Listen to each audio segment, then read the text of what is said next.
कि ज़मीन खरीदने से पहले हम लोगों को क्या-क्या चेक करना पड़ता है। चाहे एक आम इंसान हो या फिर पढ़ा-लिखा इंसान हो, ना ही यहाँ कोई नाच-गाना हो रहा है, ना ही कोई डिस्को डांस होने वाला है। लैंड वाइज़ हमको सर्च करना होगा, क्या मेरा जो लैंड है, जो मैं खरीदने वाला हूँ, क्या उस लैंड पे कहीं कोई केस तो नहीं किया है? तो जो भी चीज़ बताया जाएगा, ऑथेंटिक चीज़ बताया जाएगा। हेलो गाइस, तो कैसे हैं आप लोग? मैं उम्मीद करता हूं कि आप लोग बहुत ही अच्छे हैं और जहां कहीं से भी आप लोग हमारे इस वीडियो को देख रहे हैं ना, मैं आप लोगों का तहे दिल से शुक्रिया करता हूं कि आप लोग हमारी वीडियोस को देखते हैं और हमारे वीडियोस के थ्रू आप लोगों को कुछ ना कुछ नॉलेज फील्ड से रिलेटेड मिल ही रही होगी, क्योंकि बहुत सारे ऐसे बंदे हैं जो थ्योरी कर रहे हैं या फिर ऐसे भी बंदे हैं जो प्रैक्टिकल काम कर रहे हैं। वहाँ पर क्या क्या प्रॉब्लम को फेस करना पड़ता है, वो सारी चीज़ें मैं आप लोगों को अपने वीडियोस के थ्रू बताने की कोशिश करता हूँ, ताकि आप लोग भी जब फील्ड में जाएंगे तो वो सारी प्रॉब्लम्स का जब सामना होगा तो कैसे उन प्रॉब्लम को सॉर्ट आउट करेंगे, वो सारी चीज़ें मैं आप लोगों को वीडियोस में बताता रहता हूँ। और एक चीज़ मैं बताना चाहूँगा कि आप लोग हमारे वीडियोस को पूरा देखें। थोड़ा बहुत देखने से नॉलेज नहीं मिलती है, क्योंकि जो भी चीज़ मैं बता रहा हूँ वो फील्ड से रिलेटेड है, चाहे आप आमीन हैं या फिर आमीन नहीं हैं। अगर आप लोग हमारे वीडियोस से इंटरेस्ट हैं, ज़मीन से जुड़ी कोई भी जानकारी से अगर आपको इंटरेस्ट लगता है कि नहीं मुझे ज़मीन से रिलेटेड जानकारी रखना होगा, तो ही आप लोग हमारे वीडियोस को देखें, वरना ये वीडियोस आपके लिए नहीं है। ना ही यहाँ कोई नाच गाना हो रहा है, ना ही कोई डिस्को डांस होने वाला है, ठीक है? तो जो भी चीज़ बताया जाएगा ऑथेंटिक चीज़ बताया जाएगा और फुल प्रूफ के साथ मैं आप लोगों को दिखाने वाला। आज मैं आप लोगों को बताने वाला हूँ कि जब आप कहीं भी ज़मीन खरीदते हैं तो क्या-क्या चीज़ें हैं जो आप लोगों को चेक करना पड़ता है। उन्हीं में से मैं आप लोगों को आज बताने वाला हूँ कि एक चीज़ उनको आप अपने मोबाइल के थ्रू ही उस चीज़ को चेक कर पाएँगे कि जो ज़मीन आप ले रहे हैं, क्या वह ज़मीन उसके दायरे में आता है या नहीं। कि ज़मीन खरीदने से पहले हम लोगों को क्या-क्या चेक करना पड़ता है। चाहे एक आम इंसान हो या फिर पढ़ा-लिखा इंसान हो, जब कभी भी इंसान का पैसा होता है तो घर बनाने के लिए ज़मीन की ज़रूरत पड़ती है। तो ज़मीन खरीदने से पहले आप लोगों को मैं जो बता रहा हूँ उन बातों को थोड़ा ध्यान रखना। जहाँ कहीं भी आपको ज़मीन खरीदनी हो तो ज़मीन खरीदने से पहले आपको चेक करना होता है कि कहीं उस ज़मीन में लोन चल रहा है या नहीं, ठीक है? क्या उस ज़मीन में कहीं कोई केस किया है या नहीं, या फिर क्या कोई उस ज़मीन में कुछ विवाद है या नहीं। तो आज मैं बताने वाला हूँ आप लोगों को, क्या आप जो ज़मीन लेने वाले हैं उस ज़मीन में कहीं कोई केस तो नहीं चल रहा है। जो प्लॉट आप खरीदने वाले हैं उस प्लॉट को किसी ऑपोजिशन पार्टी ने कहीं पर केस तो नहीं कर दिया है। तो आज आप लोगों को इस वीडियो में वो चीज़ें जानकारी मिलेगी और इंटरनेट के थ्रू आप लोग देख पाएंगे कि मैं जो ज़मीन खरीद रहा हूँ वो ज़मीन सही में वो ऑथेंटिक है या फिर उसमें कोई लिटिगेशन है। तो आप लोग वीडियो को पूरा देखें। वीडियो को पूरा देखने से आप लोगों को भी जानकारी होगी। तो देखिए, कुछ चीज़ें ऐसी है जो ऐसे फील्ड में ब्रोकर है ना, आप लोगों को ज़मीन दिखा करके बताएंगे कि ये ज़मीन बहुत ही अच्छा है और कोई इसमें लिटिगेशन नहीं है, और आप लोगों को इतना कॉन्फिडेंस के साथ कह दिया जाएगा कि आप लोग का जहाँ कहीं भी जा सकते हैं, इसका चेकिंग करा सकते हैं। तो क्या होता है कि बहुत सारे बंदे ऐसे हैं जो उनकी बातों में आकर के बस डायरेक्ट रजिस्ट्री करवा देते हैं। उनको पता नहीं होता है कि क्या ये ज़मीन इसमें लोन चल रहा है या फिर कहीं कोई लिटिगेशन चल रहा है या फिर कोई इसमें केस किया हुआ है, ठीक है? या फिर जो ज़मीन मैं खरीद रहा हूँ वह हूबहू जो नक्शे में जिस मौजे का ये प्लॉट नंबर है, क्या वो वहीं पर है या दूसरी जगह में है। बहुत सारी बातें हैं, तो अलग अलग वीडियोज़ में बताने की कोशिश करूँगा कि अगर आप कहीं ज़मीन खरीद रहे हैं तो ज़मीन खरीदने से पहले जो चीज़ मैं दिखा रहा हूँ, जो चीज़ मैं आप लोगों को बताऊँगा, जैसे जैसे मैं करूँगा आप लोगों को सेम इट इज़ गूगल पर जाकर के सर्च करना होगा और सर्च करने के बाद आपको वहाँ पर जो भी प्लॉट नंबर होगा, जहाँ खाता नंबर होगा, ठीक है, उसको आप फिल करते जाएंगे तो आपको पता चलेगा क्या जो ज़मीन मैं खरीद रहा हूँ, जिस प्लॉट का ज़मीन मैं खरीद रहा हूँ, क्या कोई उसमें केस तो नहीं किया है, ठीक है? इस चीज़ के बारे में आप लोग जान पाएंगे। तो वीडियो को चलिए मैं आप लोगों को वहाँ तक ले चलता हूँ, ताकि आप लोग देख पाएंगे कि कैसे हम लोग अपने लैंड को देख सकते हैं। क्या मेरा लैंड किसी ने केस तो नहीं कर दिया है जो मैं खरीदने वाला हूँ, मेरा पैसा डूबने वाला तो नहीं है, ठीक है? और चलिए आप लोगों को पहले मैं दिखा देता हूँ कैसे क्या चेक करना होगा, फिर उसके बाद मैं आप लोगों को इससे जुड़ी कुछ बातें बताऊंगा ताकि आप लोग ज़मीन खरीदने से पहले सतर्क रह सकते हैं। चलिए, तो आप लोगों को सबसे पहले अपने मोबाइल के स्क्रीन पर आ जाना होगा। मोबाइल के स्क्रीन पर आने के बाद आप लोगों को गूगल क्रोम में जाना होगा। गूगल क्रोम में आने के बाद आप लोगों को यहाँ पर सर्च बार में सर्च करना होगा झार भूमि। मैं झारखंड से हूँ, तो झारखंड से रिलेटेड ही मैं आप लोगों को बता रहा हूँ। अगर दूसरा स्टेट से मुझे अगर पता चले तो मैं आप लोगों को वो भी बता दूंगा। पहले मैं झारखंड का बता देता हूँ, ठीक है। तो यहाँ पर आप लोगों को सर्च करना होगा झार भूमि। तो देखिए यहाँ पर मैंने पहले ही सर्च करके रखा है, तो आ गया है। यहाँ पर आप लोगों को सर्च करना होगा झार भूमि। झार भूमि सर्च करने के बाद आप लोग यहाँ पर पहला नंबर का जो दिखा रहा है साइट, ठीक है, उसी को टच करना। यहाँ पर टच करने के बाद इस तरह से इंटरफेस आएगा, ठीक है। मैंने आप लोगों को कई बार वीडियो में इस तरह का मैंने बताया है। झार भूमि की साइट पे आने के बाद इस तरह का इंटरफेस आता है, ठीक है। जिस चीज़ के लिए आज मैं इस वीडियो को बता रहा हूँ वो चीज़ कैसे देखेंगे, ठीक है। तो देखिए सारी चीज़ें यहाँ पर ही मौजूद हैं। तो जो चीज़ हमारा काम का है उसी पर फोकस करेंगे। तो देखिए यहाँ पर लिखा हुआ आ रहा है रेवेन्यू कोर्ट मैनेजमेंट सिस्टम, ठीक है। इस चीज़ को आप लोग गौर से देख लीजिए। अगर आप अपने ज़मीन का कोई जानकारी लेना चाहते हैं कोर्ट से, ठीक है, उसमें केस चल रहा है, कितना दूर हुआ है, नहीं हुआ है, तो वो चीज़ आप लोग यहाँ से देख सकते हैं, ठीक है। तो चलिए थोड़ा दिखा देते हैं आप लोगों को। जूम कर लेते हैं। जूम करने के बाद मैंने इसको टच किया। टच करने के बाद आपके पास इस तरह से एक पेज खुल जाएगा, ठीक है। तो देख सकते हैं केस स्टेटस में यहाँ पर टोटल केस यहाँ इतना दिया हुआ है, डिस्पोज्ड केस लिखा हुआ है और पेंडिंग केस लिखा हुआ है, ठीक है। तो यहाँ पर आप लोगों को कुछ करना नहीं है, बस जो चीज़ यहाँ पर देखिए 3 लाइंस जो ऊपर में दिखाई दे रहा है, ठीक है, दाहिने साइड में, वहीं पर आप लोगों को क्लिक करना होगा। तो आप लोग यहाँ पर आकर के क्लिक कीजिए। टच करने के बाद आपके पास इस तरह से एक इंटरफेस आएगा। यहाँ पर आने के बाद बस कुछ नहीं करना होगा।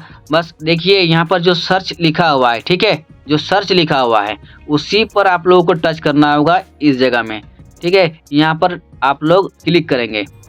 तो यहाँ पर क्लिक करने के बाद देख सकते हैं, एक मिनट, यहाँ पर क्लिक करने के बाद इस तरह से फिर इसके अंदर में जो सर्च करना होगा आप लोगों को यहाँ पर आके सर्च कर सकते हैं। CK number, case number, petitioner number, respondent और केस टाइप लैंड वाइज, ठीक है। तो आपको यहाँ पर जो लैंड वाइज लिखा हुआ है ना, यहीं पर आपको क्लिक करना होगा कि लैंड वाइज हमको सर्च करना होगा। क्या मेरा जो लैंड है जो मैं खरीदने वाला हूँ, क्या उस लैंड पे कहीं कोई केस तो नहीं किया है, ठीक है। तो आपको यहाँ पर आकर के टच करना होगा। देखिए यहाँ पर मैंने टच किया। टच करने के बाद लैंड वाइज रिपोर्ट मेरे पास ये वाला इंटरफेस खुल गया। यहाँ पर आने के बाद आप लोगों को दिखाई देगा, देखिए सेलेक्ट खाता नंबर, प्लॉट नंबर, एंटर खाता या प्लॉट नंबर। आप जिस भी डिस्ट्रिक्ट से हैं, सर्कल से हैं, हल्का से है, मौजा से हैं, आपको यहाँ पर सर्च करना होगा, ठीक है। और अगर सेलेक्ट किया हुआ रहेगा तो आप लोग कुछ नहीं, बस जो भी डिस्ट्रिक्ट होगा उस डिस्ट्रिक्ट में कितना सर्कल है और जिस सर्कल में आप रहते हैं उस सर्कल में किस हल्का में रहते हैं वो ऑटोमेटिकली यहाँ पर आ जाएगा, ठीक है। तो आप लोगों को बस मैं जैसे जैसे कर रहा हूँ आप लोग भी वैसे वैसे करेंगे तो आप लोगों को सारा चीज़ मालूम हो जाएगा। तो जो टिक लगा हुआ है बाय डिफ़ॉल्ट आपको वही रहना देना होगा, या फिर अगर आप खुद से सर्च करना चाहते हैं तो वो भी कर सकते हैं सेकंड क्लिक को, ठीक है। तो मैंने यहाँ पर फर्स्ट क्लिक में ही रखा है। तो चलिए मैं यहाँ सर्च कर लेता हूँ। मैं धनबाद डिस्ट्रिक्ट से हूँ तो धनबाद को ही मैं यहाँ पर सिलेक्ट कर लेता हूँ। और सिलेक्ट सर्कल लिखा हुआ है, सिलेक्ट सर्कल, हम किस सर्कल से आते हैं, ठीक है, किस ब्लॉक से आते हैं, अंचल से, तो गोविंदपुर है, गोविंदपुर सेलेक्ट कर लिए। और सेलेक्ट हल्का, किस हल्का में आते हैं, ठीक है। हर एक मौजा को एक हल्का नंबर दिया गया है, वही हल्का नंबर हमको यहाँ पर सिलेक्ट करना होगा, ठीक है। तो यहाँ पर मैं हल्का 9 सिलेक्ट कर लेता हूँ। हल्का 9 सिलेक्ट करने के बाद अब मौजा सेलेक्ट करेंगे, ठीक है। यहाँ पर देख सकते हैं बहुत सारा मौजा है और इतना मौजा में मैं कोई एक मौजा सिलेक्ट कर लेता हूँ, ठीक है, महोबनी।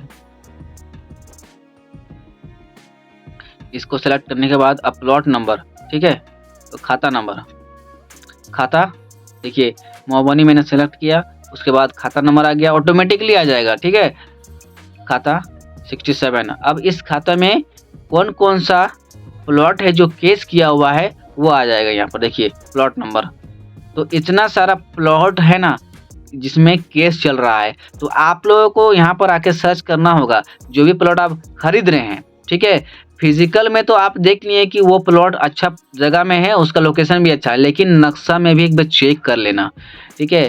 तो चलिए मैं यहाँ पर 633 नंबर का जो प्लॉट है उसी को सर्च कर लेते हैं। बाकी वॉल्यूम नंबर, पेज नंबर भरने की कोई आवश्यकता नहीं है। आप लोग यहाँ पर कैप्चा नंबर डालेंगे, ठीक है, जो कैप्चा यहाँ पर दिया हुआ है वो कैप्चा नंबर आप लोग डालेंगे। तो चलिए कैप्चा नंबर यहाँ पर एंटर करते हैं, TV2EY, तो यहाँ पर सर्च कर देते हैं, ठीक है। सर्च करने के बाद थोड़ा ऊपर आपको आना होगा, तो देखिए यहाँ पर मेरा आ गया, ठीक है। इसमें जो केस किया है ना उसका लिस्ट मेरे पास आ गया है। देखिए court CO Govindpur, case number 503, final year 19-20 का है, और केस नेचर जमाबंदी का है, ठीक है, जमाबंदी से रिलेटेड ही केस किया गया था। तो इसमें और देख सकते हैं आपको मिलेगा, और पिटिशनर सीओ गोविंदपुर किया है, ठीक है। रिस्पोंडेड नरेंद्र नाथ मंडल, एडमिशन डेट, ठीक है, वो सारी चीज़ें आप लोगों को यहाँ पर देख। Court status appeal allowed and remanded, इसको रिमांड में ले लिया गया है। उसके बाद आप लोग यहाँ पर नीचे भी आकर के देख सकते हैं इसका रिकॉर्ड, ठीक है। म्यूटेशन केस नॉट फाउंड, तो इसमें इस प्लॉट का कोई म्यूटेशन केस नहीं हुआ है तो नहीं मिल रहा है, ठीक है। तो इसमें मैं कुछ अलग हल्का यहाँ पर सिलेक्ट कर लेता हूँ, ठीक है, हल्का 6 को सिलेक्ट कर लेता हूँ। तो यहाँ पर देखिए मैंने हल्का 6 को सिलेक्ट किया, और मौजा गाइडारा को सिलेक्ट किया, और खाता नंबर देखिए यहाँ से भी कुछ खाता नंबर है जहाँ पर केस चल रहा है, ठीक है। खाता नंबर से ही आप लोग चेक कर पाएंगे। तो 36 का खाता ले लेते हैं, और 36 के खाता में कौन कौन सा प्लॉट आता है वो देख लेते हैं। 36 के खाता में सिर्फ एक ही प्लॉट आता है, 317 नंबर का प्लॉट आता है, ठीक है। अब यहाँ पर क्या करेंगे, वॉल्यूम नंबर, पेज नंबर हमें भरने की ज़रूरत नहीं है, बस कैप्चा नंबर को फिल करेंगे यहाँ पर। तो कैप्चा 2U6IV और सर्च कर देना है। इनवैलिड कैप्चा बता रहा है, 1 मिनट, कैप्चा नंबर फिर से हमको भरने दो। कैप्चा K8E3N, ठीक है। तो यहाँ पर भी बार बार कैप्चा मेरा इनवैलिड बता रहा है। एक बार फिर से रिफ्रेश करते हैं, रीसेट मार दिए, ठीक है। रीसेट मारने के बाद और देखिए सेलेक्ट, धन्यवाद। जब नहीं होगा ना तो आप लोग रीसेट मार देना और फिर से सारी चीज़ें भरना, तो आप लोगों का आ जाएगा, ठीक है। धन्यवाद। हल्का 3, मौजा भूदा, इतना जो खाता नंबर है इसमें केस चल रहा है, ठीक है। खाता 103 को देख लेते हैं। खाता 103 में कौन कौन सा प्लॉट आता है, 907 नंबर का प्लॉट आता है, ठीक है। तो इसमें कैप्चा नंबर हम डाल देते हैं, 8HXQF, ठीक है। उसके बाद यहाँ पर सर्च कर देते हैं। सर्च करने के बाद यहाँ नीचे आएंगे तो नीचे आपको देखने को मिलेगा,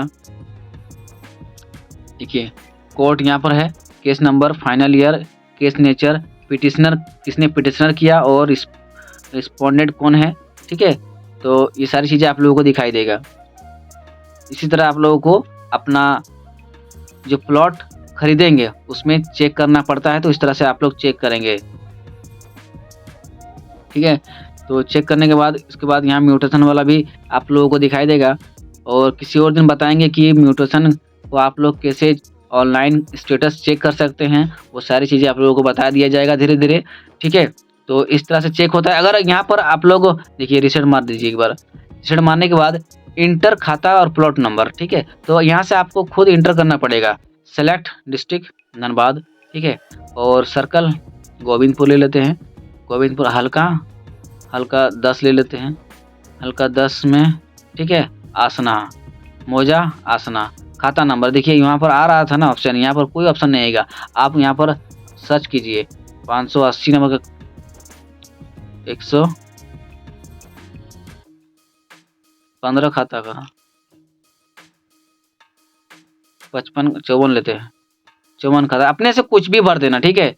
अभी तो मैं आप लोगों को एग्जांपल के तौर पे बता रहा हूँ, कुछ भी भर रहा हूँ, लेकिन आप जिस भी प्लॉट को खरीदने वाले हैं, आप लोग उसका खाता नंबर, प्लॉट नंबर, हल्का मौजा जो भी होगा, ठीक है, सारा डिटेल्स ले लेना, ठीक है। प्लॉट नंबर में कुछ भी एक रैंडमली भर देता हूँ, तो क्या देखते हैं कि इस खाता नंबर, इस प्लॉट नंबर में कोई केस है या नहीं है, वो यहाँ पर बता देगा। तो देखिए B65XB, ठीक है। यहाँ पर सर्च करने के बाद थोड़ा देर, नो रिकॉर्ड फाउंड, देखिए यहाँ पर क्या आ रहा है, नो रिकॉर्ड फाउंड, यानी कि जो मैंने डाला है वहाँ पर कोई रिकॉर्ड नहीं है, वो प्लॉट सही है, ठीक है। जब भी आपका कोई प्लॉट सही रहेगा तो उसमें वहाँ पर देख लेना कि इस तरह से आएगा, नो रिकॉर्ड फाउंड, मतलब आपका प्लॉट में कोई केस नहीं चल रहा है, ठीक है, कोई यहाँ पर नहीं मिला है। जैसा कि आप लोगों ने स्क्रीन पर देखा, सेम एज इट इज आप लोग वैसे ही सर्च करना।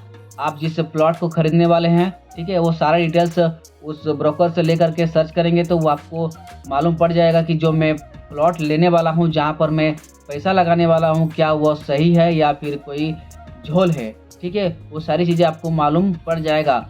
और एक चीज़ मैं आप लोगों से कहना चाहूँगा, जब आप लोग यहाँ तक देख चुके हैं तो मेरा एक बात सुन लीजिए, जब भी आप कहीं पर ज़मीन खरीद रहे हैं, कोई ब्रोकर आपको कहीं पर ज़मीन दिलवा रहा है, तो आप पूरा 100% उनकी बातों को मत सुनिए, ठीक है। उनके बातों पर 100% नहीं मत आइए कि नहीं ये जो जगह है वो सब सही है। ब्रोकर आपको बहुत ही ज़्यादा प्रभावित करेगा लैंड को लेने के लिए कि नहीं जो भी होगा वो सही है, तो सारा चीज़ उनके बातों पर ही आप मत मानिए।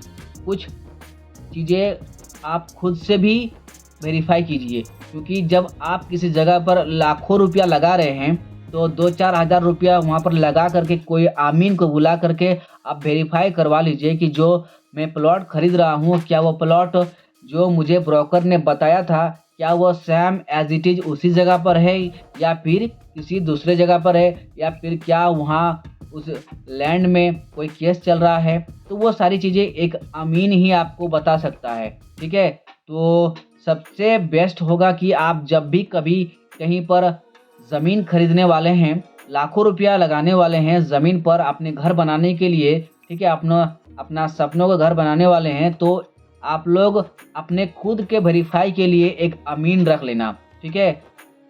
उसका जो ब्रोकर होगा उनका तो अपना एक अमीन रहेगा ही, लेकिन अगर आपका हो सके तो खुद एक अमीन आप वहाँ पर हायर कर लेना, ठीक है। और वहाँ पर आप चेक करवाना कि जो ज़मीन मैं खरीद रहा हूँ, ठीक है, वो वेरीफाई है या नहीं, क्योंकि आप जो अमीन को लेके जाएंगे वो आपको गलत नहीं बताएगा। और धीरे धीरे मैं आप लोगों को हर एक चीज़ ज़मीन से जुड़ी बातें बताता रहूँगा, ताकि आप लोगों को ज़मीन जहाँ कहीं भी खरीदेंगे या फिर ज़मीन से जुड़ी कोई भी मैटर होगा या फील्ड से रिलेटेड कोई भी मेरा एक्सपीरियंस होगा तो आप लोगों के साथ शेयर किया जाएगा, क्योंकि आप लोग भी कभी ना कभी कहीं ना कहीं फील्ड पर काम करेंगे, तो वो सारी चीज़ें एक्सपीरियंस आप लोगों के साथ भी होगा। और अगर नहीं भी काम करेंगे ना, तो आप लोगों को दिमाग में ये जानकारी होगा कि एक अमीन ज़मीन का मेजरमेंट किस तरह से करता है, या फिर जो अमीन हमारे एरिया में नापी करने आए हैं क्या वो गलत तो नापी नहीं कर रहा है। वो सारी चीज़ें आप लोग जान पाएंगे। और उम्मीद करते हैं कि आप लोगों को हमारा ये वीडियो अच्छा लगा है। वीडियो अच्छा लगा है तो लाइक, कमेंट, शेयर, सब्सक्राइब जरूर कर देना। और आप लोगों के लिए मैं ऐसा ही वीडियो लाता रहूँगा। धन्यवाद।